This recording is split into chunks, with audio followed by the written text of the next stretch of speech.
Looking toward downtown, beautiful city lights on a Friday night.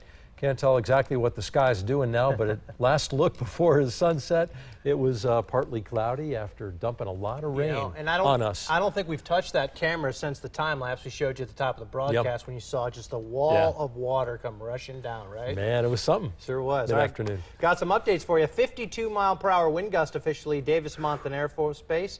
Moore Road and La Cholla over 2 inches of rain, and Country Club in Ajo 1.8 inches of rain. So it certainly was a doozy out there for much of the metro and really much of southeastern Arizona. And power poles literally just toppled like matchsticks, just crumbled. And Sam Sulzwedel was down there checking that out. Look at that, just an incredible picture. I remember being in a hurricane in South Florida. Last time I saw something quite that magnificent, just the sheer power of that wind. How about the rainfall amounts? Well, there's your 2 inches in Oro Valley today. What happened was a storm started in Sahuarita, right?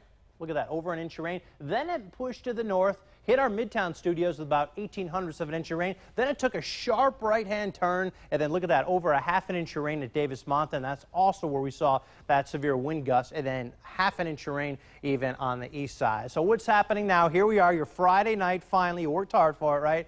It's all quiet on Live Doppler.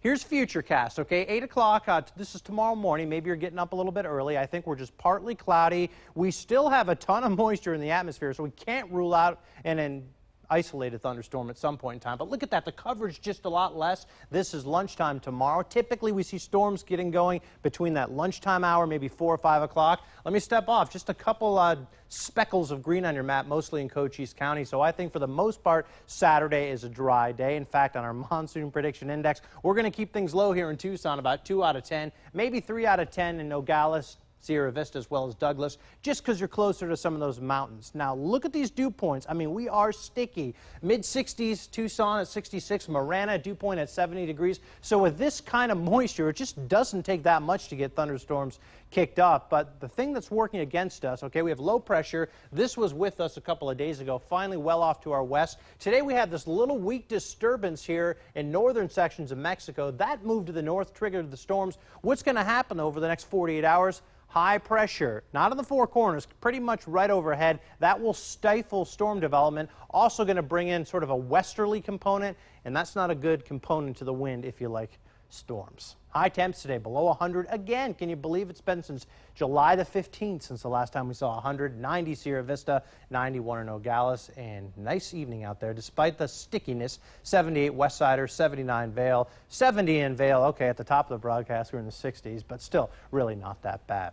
All right, let's talk Friday night weather. Well, you know, I still have a thunderstorm in there. I think we can even take that out for Cochise and Santa Cruz County. Certainly dry here across the metro. Mid-70s for nighttime lows, and look at those highs tomorrow, starting to creep up a little bit. When we lose the moisture, remember, dry air can warm up a little bit quicker.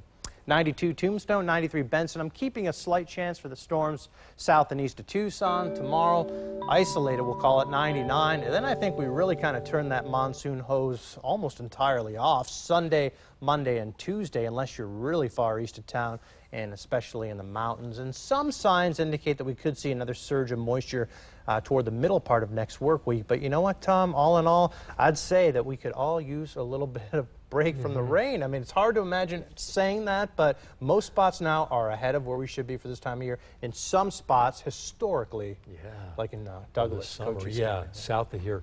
We're back in the hundreds, but at least mildly or barely. Barely. 100 plus 1 or 2. Yeah. We can handle that. Yeah, we've seen worse. All right, we'll take a break and be right back after this. TrueView 4 Weather is brought to you by